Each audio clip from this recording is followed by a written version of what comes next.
कल्पतरुभ्यश्च कृपा सिन्धुभ्येव च पतितानां पापिनेभ्यो वैष्णवेभ्यो नमो नमः।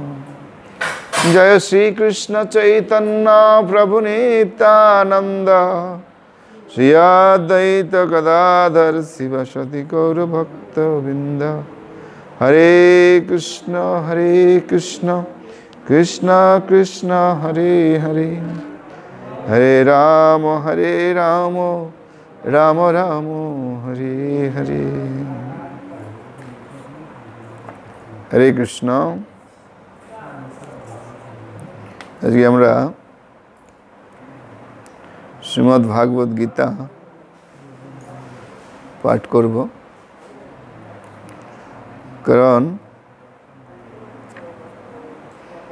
শাস্ত্রে বলছে মলিনায় মুছনাং পুংস জলস্নানং দিনে দিনে সক্রেদ গীতামৃত স্নানম সংসার মলনাশনম।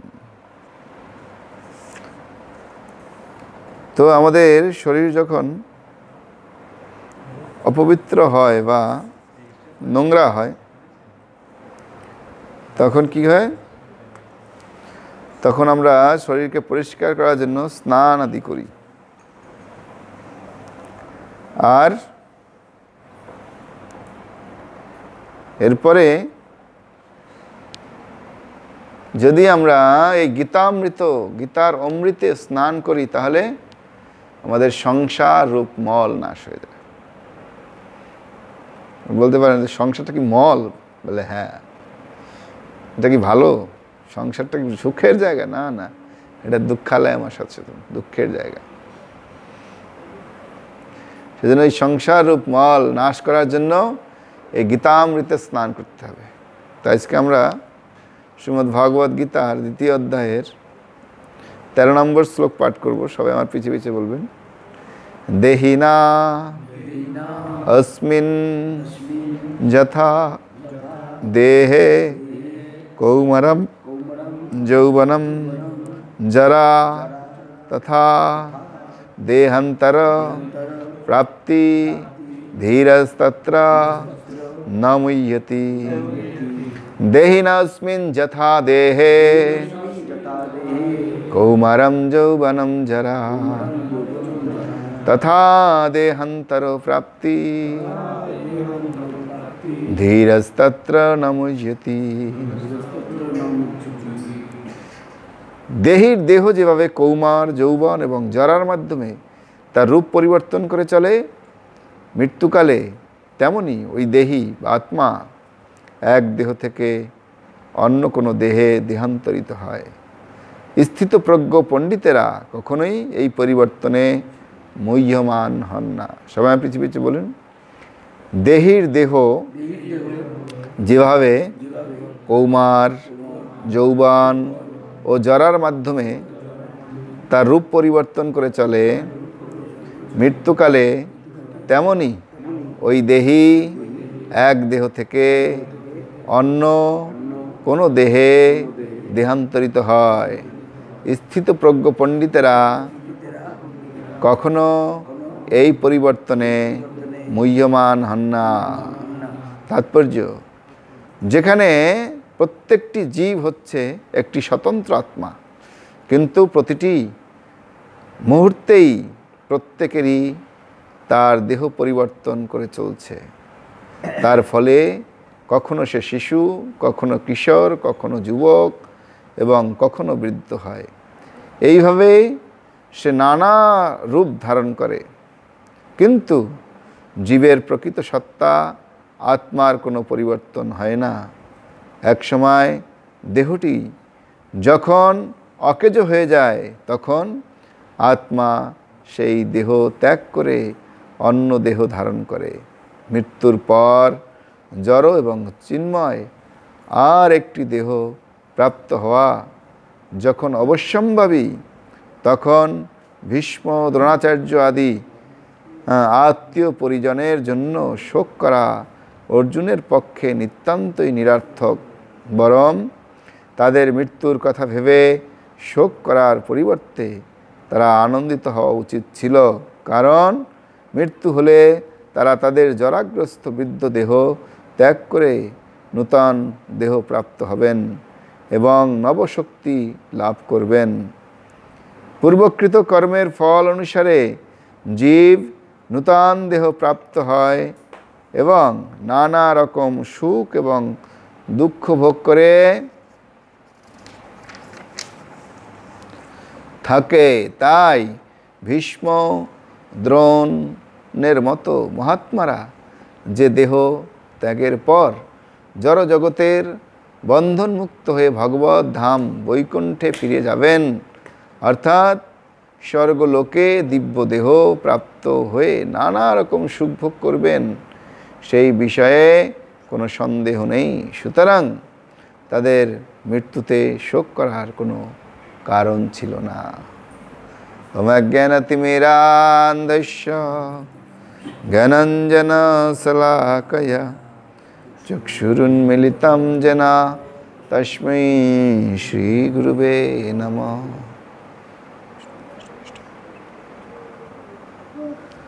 হরে কৃষ্ণ। তো আমাদের প্রত্যেকেরই এই দেহটা ছেড়ে দিতে হবে।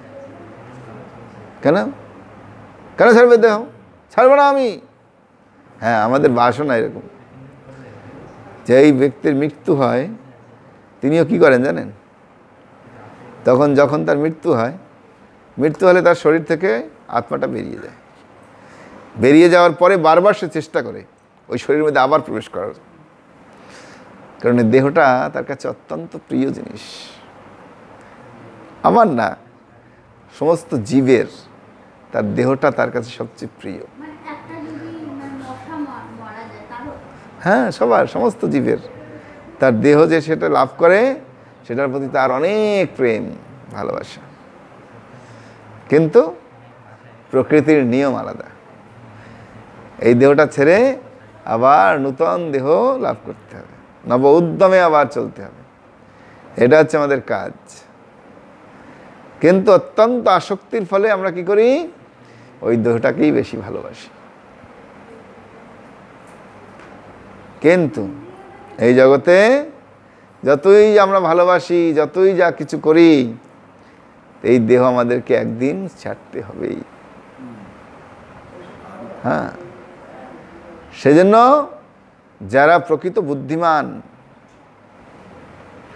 প্রকৃত বুদ্ধিমানের কর্তব্য হচ্ছে আমাদের আত্মজ্ঞান লাভ করা, যে আমি শরীর নই, আমি হচ্ছি আত্মা। আত্মা মরে না, তাকে কাটা যায় না, তাকে ছেঁড়া যায় না, তাকে ভিজানো যায় না, তাকে ডুবানো যায় না, তাকে আগুনে পোড়ানো যায় না, তাকে হাওয়ার দ্বারা শুকানো যায় না। এ চিন্ময়, চিরস্থায়ী। আমরা মনে করি কি মৃত্যু হলেই সেদিনকে আজকে আমি পানিহাটিতে বসে আছি, একটা ছেলে সে সুইসাইড করার জন্য অ্যাটেম্প নিয়েছিল। হ্যাঁ, তো কি হয়েছে না, কয়েকদিন আগে রক্ত কেটে ফেলেছে। বাঁচতে চাই না, হ্যাঁ, আর চাই না। তো শুক্লাম্বর প্রভু আমাকে বলল যে প্রভু একটু বুঝান। তখন তাকে বুঝালাম, দেখো তুমি এই শরীরটা ত্যাগ করতে চাচ্ছ, ভক্ত নয়, ত্যাগ করতে চাচ্ছ, সুইসাইড করবে, করে কি হবে বলো? তোমার এই শরীর থেকে আত্মাটা বাইরে চলে যাবে, এই শরীর থাকতে পারবে না, বাইরে চলে যাবে। তারপর তোমার চেতনা তো চেঞ্জ হবে না, চেতনা তো সঙ্গে থাকবে। আমাদের শরীর যাওয়ার পরে আমাদের সঙ্গে কি থাকে? আত্মার সঙ্গে কি থাকে? মন, বুদ্ধি, অহংকার। সবসময় রাখবেন আত্মার সঙ্গে এই তিনটা জিনিস সবসময় থাকে। মনে করেন আমি এখন জীবিত আছি, যেরকম আছি না, মরার পরে এরকমই থাকবে। কারণ মনটা তো একই, মনটা তো চেঞ্জ হচ্ছে না, বুদ্ধিটা তো চেঞ্জ হচ্ছে না, অহংকারটা তো যাচ্ছে না, সব একই আছে। শুধু কিটা নাই, এই স্থূল শরীরটা নেই। তা আপনি কি সুখ পাবেন? আপনি এখন সুখ পাচ্ছেন না, মৃত্যুর পরে সুখ পাবেন? শরীর ছাড়ার পরে পাবেন না। কেন?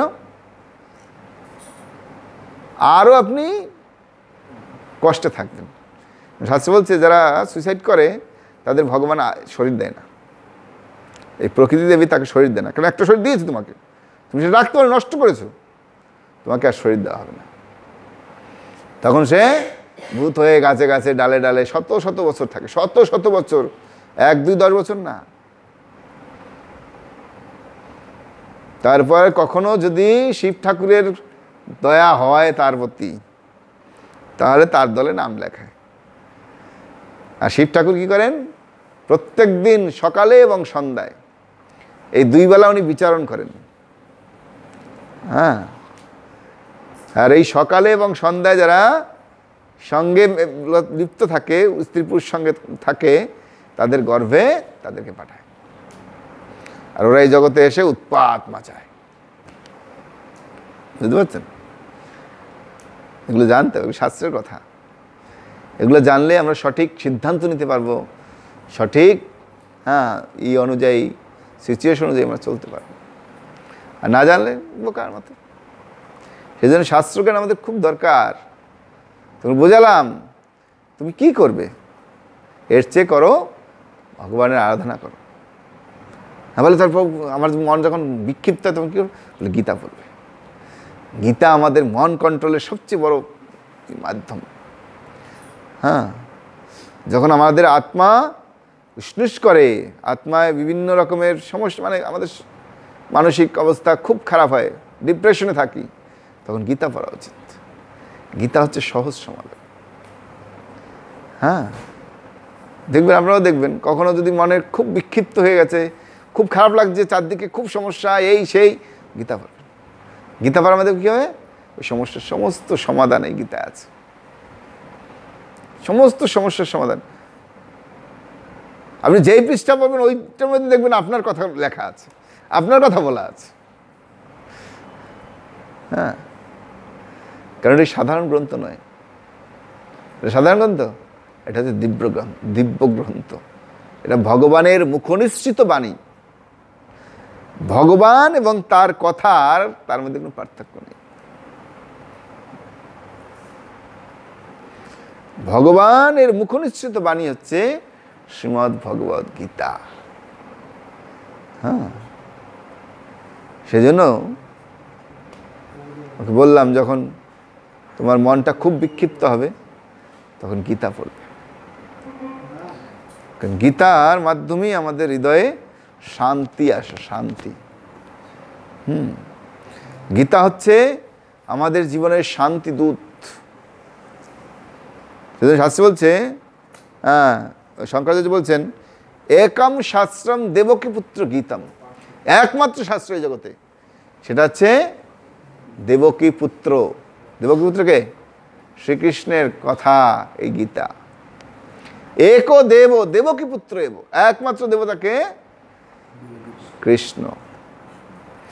এক মন্ত্রস্তস্য নমামি জানি, একটাই মন্ত্র আছে জগতে, কি? হরে কৃষ্ণ কৃষ্ণ কৃষ্ণ হরে হরে, হরে রাম রাম রাম হরে হরে। একটাই মাত্র মন্ত্র।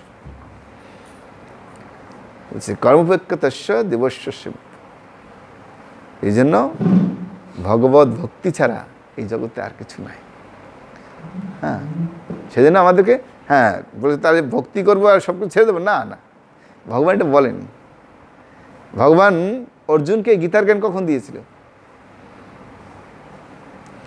অর্জুনের সবচেয়ে সংকটের সময়, যুদ্ধের মধ্যে। যুদ্ধের চেয়ে ভয়ঙ্কর সময় আছে মানুষের জীবনের, সেই সময় ভগবান তাকে গীতা দিয়েছে। তাহলে আধ্যাত্মিক জ্ঞানটা কখন নিতে হবে? বিপদের সময়, বা সবসময় আমাদের বিপদ। এই জগতে কখন আমরা সুখে আছি বলুন তো? একটা মুহূর্তে আমরা সুখে আছি? কেউ সুখী নেই। সেজন্য সবসময় আমাদের গীতা পাঠ করতে হবে। গীতা পাঠের মাধ্যমে কী হবে? আমাদের হৃদয়টা নির্মল হবে এবং সহজ জ্ঞান। সেজন্য শাস্ত্রে বলছে, সর্বোপনিষদ গাব দগ্ধ গোপাল আনন্দন পার্থবর্ষ সুধী ভক্ত দুগ্ধ গীতামৃত মহৎ, যে সমস্ত উপনিষদ সমস্ত শাস্ত্রকে যদি দহন করা হয় তাহলে সেই যে দহন করা যে দুধটা আসবে সেটা হচ্ছে গীতা। হ্যাঁ, আর দহনকর্তা কে? ভগবান শ্রীকৃষ্ণ। সেই জন্য গীতার খুব মাহাত্ম্য, বুঝতে পারছেন? গীতা পড়তে হবে। বলছে ভালো লাগে আর না লাগে খাও, তিতা তিতা খেতে হবে, নাহলে সুগার মুগার অনেক রোগ ধরবে। তিতা খেলে ওই সমস্ত রোগ থেকে মুক্তি পাওয়া যায়। আর বোঝো আর না বোঝো পড়ো গীতা, যদি বুঝিও নাও বুঝি তারপরও গীতা পড়তে হবে। গঙ্গার জল ঘোলা বলো, হলো না? গঙ্গা যদি ঘোলা হয় তাহলে ডুব একটা লাগিয়ে দিচ্ছি। ইস্কনের গীতা ভালো, সেই জন্য ইস্কনের গীতা প্রত্যেক দিন রেগুলার এই গীতা পাঠ করতে হবে। আর এই গীতা পাঠের মাধ্যমে আমাদের যে জীবনের প্রকৃত উদ্দেশ্য সেটা বুঝতে হবে। গীতা কি নেই? আমরা কি খাবো, আমরা কিভাবে চলবো, আমাদের কি করা উচিত কি না করা উচিত, সব গীতায় আছে। গীতা কি বলছে?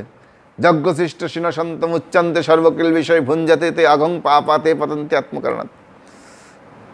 ভগবান অর্জুনকে বলেছে, অর্জুন আমার ভক্তরা নিষ্পাপ। কেন? বলছে তারা যা খায় আমাকে দিয়েই খায়, যজ্ঞের উচ্ছিষ্ট গ্রহণ করে। তারা এই নয় হ্যাঁ রান্না করে আর খাচ্ছে। রাস বলছে যারা রান্না করে আর খায় তারা কি করছে? হ্যাঁ অঘং পাপা, তারা খুব কঠিন পাপ গ্রহণ করছে। আমরা কি মনে করি? আমি তো কোনো পাপ করিনি, আমি কারোর সাথে খারাপ করিনি, আমি কারোর ক্ষতি করিনি। কিন্তু তুমি কি ভগবানের ভক্ত? তুমি কি প্রসাদ খাও? তুমি কি নাম জপ করো? তা তো করো না। সবসময় প্রত্যেক মুহূর্তে আমাদের পাপ হচ্ছে। পাপ হচ্ছে না? এই যে হাঁটছি এখানে কত জীবাণু আছে, আছে না? সব পায়ের তলে পড়ে মরছে না? তার সাথে পাপ হচ্ছে না? আগুন জ্বালাই, আগুন জ্বালালে কত পোকামাকড় মরে যাচ্ছে, তাতে পাপ হচ্ছে না? হ্যাঁ, আমার খাওয়ার সময় কত পোকামাকড় আমার পেটের মধ্যে চলে যাচ্ছে, প্রত্যেকটা প্রাণী মারা যাচ্ছে। মানে গাছেরও তো জীবন আছে না, সব কিছুর জীবন আছে, সেগুলো তো খাচ্ছি আমরা। তার মানে পাপ তো আমাদের হচ্ছে নাকি? কিন্তু যদি আমরা যজ্ঞের উচ্ছিষ্ট গ্রহণ করি, ভগবানকে ভোগ দিয়ে খাই, তাহলে সেখানে আর কোনো পাপ থাকবে না। ভগবান নিজে বলেছেন আমার ভক্তরা নিষ্পাপ। কেন? তারা প্রসাদ খায়। আর যারা নিজের জন্য অন্ন করে, হ্যাঁ তারা কি খায়? তারা শুধু পাপ খাচ্ছে। এগুলো কর্তব্য আমাদের। সেজন্য গীতা সব আছে। সেজন্য গীতা বলছে যৎক্রোশী যদাশ্নাসী যজ্জহসী যদাসী যত্তপশী তৎকৃষ্ণমদর্পণ। তুমি যা কিছু করবে, হোম করবে, যজ্ঞ করবে, তপস্যা করবে, পুজো করবে, যা কিছু করো সব কিছু আমাকে, তৎকৃষ্ণ মদ অর্পণম, আমাকে অর্পণ করো। এই যে কত সুন্দর কথা, সবচেয়ে বড় এই যে এখানে এই শ্লোকটা পাঠ করছি, দেহি ন অস্মিন যথা দেহে কৌমারম যৌবনম যারা তথা দেহান্তর প্রাপ্তি ধীরস্তত্র নামুজ্জতি। যে দেহি কি করছে? হ্যাঁ দেহিকে, দেহি হচ্ছে আত্মা, আর এটা হচ্ছে দেহ। দেহের মধ্যে কে আছে? দেহি আছে। আত্মা সবসময় একই আছে, আত্মার কিন্তু পরিবর্তন নেই। পরিবর্তন হচ্ছে কার? এই শরীরটার। কেন? আত্মা আছে বলে। আর আত্মা থাকার পরে কি হচ্ছে? প্রথমে কৌমার, বাচ্চা হচ্ছে, তারপর যৌবন হচ্ছে, যুবা হচ্ছে, তারপর বৃদ্ধ হয়ে যাচ্ছে যারা, কৌমার যৌবনম যারা। তারপর কি হয়? তথা দেহান্তর প্রাপ্তি। একদিন মনে রাখবেন, যতক্ষণ কোনো ব্যক্তি মুক্তি না হচ্ছে, তার সে ভগবত ভক্ত হচ্ছে না, মুক্তি না হচ্ছে, ততক্ষণ অবধি তার ভগবত ধামে যাওয়ার রাস্তা নেই। তার কি হয়? এক শরীর থেকে আর একটা শরীর তার জন্য সিলেক্ট হয়ে থাকে। হ্যাঁ তুমি মরবে, মরার পরে অমুক বাড়ি যাবি, গিয়ে আবার জন্মগ্রহণ করবে। হ্যাঁ, এইটা হচ্ছে তথা দেহান্তর প্রাপ্তি। এক শরীর থেকে আমরা আবার আর একটা শরীর ধারণ করব। হরে কৃষ্ণ। এইটা হচ্ছে গীতার কথা। হ্যাঁ, তা আমরা আমাদের সেজন্য বুঝতে হবে, যেমন যদি শরীরটা যখন ছাড়বো, আমার কাছে যদি কোনো পুণ্য না থাকে, যেমন আপনি বাজারে যখন যাবেন, আপনার পকেটে যদি টাকা না থাকে, আপনি বাজারে যে কী কিনবেন? সমর্থ হবে? হবে না। বা বাজারে যে টাকার পকেট ভরে নিয়ে গেছেন, বাজার গেলেন, অনেক কেনাকাটা করলেন, কেনাকাটার পরে কী করতে হবে? টাকা শেষ, আবার বাড়িতে আসতে হবে। এটা হচ্ছে স্বর্গের যাওয়ার যে যাদের অনেক পুণ্য করে, যারা পুণ্য রোজগার করে, তারা সেই পুণ্য নিয়ে স্বর্গে যায়। স্বর্গে যাওয়ার ফলে কি হয়? হ্যাঁ, স্বর্গে যাওয়ার পরে একদিন তার পুণ্য শেষ, স্বর্গ থেকে থাকা আবার ফিরে আসতে হয়। কিন্তু যখন আমরা ভগবত ভক্তি করি, ভগবানের নাম গান কীর্তন এগুলো করি, তখন কি হয়? এগুলো পুণ্য নয়, এগুলো হচ্ছে স্বীকৃতি। স্বীকৃতির মাধ্যমে আমরা ভগবানের ধামে ফিরে যাব, আর পুণ্যের মাধ্যমে স্বর্গ বা উচ্চ লোকে বিভিন্ন জায়গায় যাব। আর পাপের দ্বারা নিম্ন লোকে, নরকে মনে রাখতে হবে। এগুলো সমস্ত কিছু এই গীতার মধ্যে আছে। সেই জন্য এই গীতাটা পাঠ করা আমাদের প্রত্যেকের কর্তব্য। একটা শ্লোক পাঠ করতে কতক্ষণ লাগছে? কতক্ষণ লাগে? 10 মিনিট, 5 মিনিটের বেশি লাগে না আমার মনে হয়। 5 মিনিট থেকে 10 মিনিট, 10টা মিনিট সময় যদি আমরা ভগবানের সেবায় ব্যয় না করি, তাহলে আমাদের মনুষ্য জন্মের কী মূল্য আছে? আছে কিছু? আসলাম, ভালো মন্দ খেলাম দিলাম, কাজ বাজ করলাম খুব, তারপর একদিন চলে গেলাম। এই জীবনের কোনো মূল্য নেই। সেই জন্য এটাকে কাজে লাগাতে হবে। কি কাজে লাগাতে হবে? আধ্যাত্মিক কাজে, যার দ্বারা এখান থেকে কিছু সংগ্রহ করে নিয়ে যেতে পারি আমরা। কোথায় যাব? আমাদের প্রকৃত উদ্দেশ্য হচ্ছে, প্রকৃত আলয় হচ্ছে ভগবানের ধাম। আমাদের প্রকৃত আলয় হচ্ছে ভগবানের ধাম, এখানে নয়। এখানে জেল পাঠিয়েছে আমাদেরকে, এখানে তো জেলে পাঠিয়েছে, কষ্ট করতে পাঠিয়েছে, দুঃখ করতে পাঠিয়েছে। কিন্তু আমরা কোথায় যাব? আমাদের প্রকৃত উদ্দেশ্য কি? আমরা ভগবানের ধামে ফিরে যাব। আর ভগবান ধামে যেতে হলে আমাদের এখানে কিছু সংগ্রহ করতে হবে। সেটা কি সংগ্রহ করতে হবে? আধ্যাত্ম। আধ্যাত্ম মানে কি? ভগবানের পূজা, ভগবানের নাম জপ, এই গীতা পাঠ, ধর্মাচরণ, এগুলো হচ্ছে আধ্যাত্ম। হ্যাঁ, এগুলো যখন সংগ্রহ করব, ওগুলোকে পাথেয় করে আমরা ভগবানের ধামে ফিরে যেতে পারব। আজ পুণ্য সংগ্রহ করি না, আমি দান ধ্যান করব, এই করব, সেই করব, এই পুণ্য কি হবে? ক্ষীণে পুণ্যে মত্ত লোকে বিসন্তি। পুণ্য শেষ হয়ে যাবে, আবার চলে আসতে হবে। সেই জন্য যেটা পার্মানেন্ট কাজ, সেটা করতে হবে। পার্মানেন্ট কাজের জন্য আমাদেরকে চেষ্টা করতে হবে। এই পার্মানেন্ট কাজটা হচ্ছে ভগবত ভক্তি। এটা কখনো ক্ষয় হবে না, নষ্ট হবে না। যেটা ভগবত ভক্তি আমাদের করি, এটা কখনো নষ্ট হয় না, পুণ্য ক্ষয় হয়ে যায়। আমরা কখনো শুনেছেন সুকৃতি ক্ষয় হয়? সুকৃতি ক্ষয় হয় না, পুণ্য ক্ষয় হয়। হ্যাঁ, সুকৃতি মানে ভগবত কর্ম হচ্ছে সুকৃতি, ওটা হচ্ছে সুকৃতি হয়। হ্যাঁ, ওইটা বাড়বে, শুধু কমবে না। সুকৃতি সবসময় বাড়বে, কমবে না। আর পুণ্য, আপনি পুণ্য পয়সা, টাকা যেমন পকেটে আছে, আপনি ইচ্ছা মতো খরচা করছেন, এটা হচ্ছে পুণ্য। এরকম আপনি ইচ্ছা মতো খরচা করতে পারবেন। কিন্তু সুকৃতিটা ওটা ব্যালেন্স হয়ে থাকবে, ব্যাংক ব্যালেন্সের মধ্যে থাকবে। হ্যাঁ, ফিক্সড ডিপোজিট, ভালো কথা বলেছে। হ্যাঁ, ওটা ফিক্সড করা আছে, আবার রাখবেন, আবার ওটা বাড়বে, আবার রাখবেন, আবার বাড়বে। হ্যাঁ, ওটা আপনার একেবারে ওখান পর্যন্ত যাওয়া অবধি আপনার এটা কখনো নষ্ট হবে না। আর ওখানে থাকলে ওখানেই থাকবে, ওটা কখনো নষ্ট হয় না। আর পুণ্যকর্মটা নষ্ট হয়ে যাবে। সেজন্য আমাদের প্রকৃত উদ্দেশ্য হচ্ছে ভগবত ভক্তি যাপন করা, ভক্তের সঙ্গে থাকা, ভগবত ভক্তিময় জীবন যাপন করা। তাহলেই আমরা সুখ পাবো, শান্তি পাবো, একটা আধ্যাত্মিক শান্তি পাবো।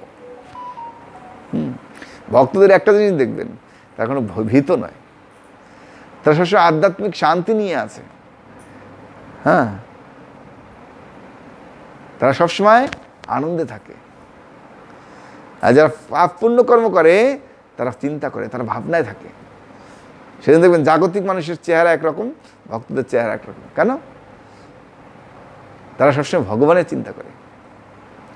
আর ভগবানকে দেখবেন কত সুন্দর সাজালে কত সুন্দর লাগে। ভক্তরা কি দেখে? প্রত্যেক দিন গিয়ে ওই রূপের চিন্তা করে, কত সুন্দর ভগবান। দেখবেন ওই চিন্তা করতে করতে ভক্তদের রূপটা ওরকম হয়ে যায়, ভগবানের মতো দেখতে লাগে। আর যারা যারা জগতে দুঃখ দুর্দশা থাকে, সবসময় জ্বালা যন্ত্রণায় থাকে, তাদের চেহারা দেখবেন একে কি অবস্থা, মুখ দেখে বলছে কি হচ্ছে তোমার, কি হয়েছে, তোমার সমস্যা, হ্যাঁ বলে দিতে পারবে। কিন্তু ভক্তদের চেহারা রূপ চিন্ময় রূপ, কারণ তারা সবসময় ভগবানের চিন্তা করে। সেজন্য আমাদের জীবনের প্রকৃত উদ্দেশ্য হচ্ছে ভগবত ভক্তি যাজন করা। ভগবত ভক্তি যাজন করতে হবে, ভগবানের সেবায় যুক্ত থাকতে হবে, ভগবত কর্ম করতে হবে। তাহলে জীবনে সুখ আসবে, শান্তি আসবে এবং পার্মানেন্ট আমরা ভগবানের কাছে ফিরে যেতে পারবো। সবাই বলেন হরে কৃষ্ণ হরে কৃষ্ণ কৃষ্ণ কৃষ্ণ হরে হরে, হরে রাম রাম রাম হরে হরে। কার কোনো প্রশ্ন আছে? ক্যান্স?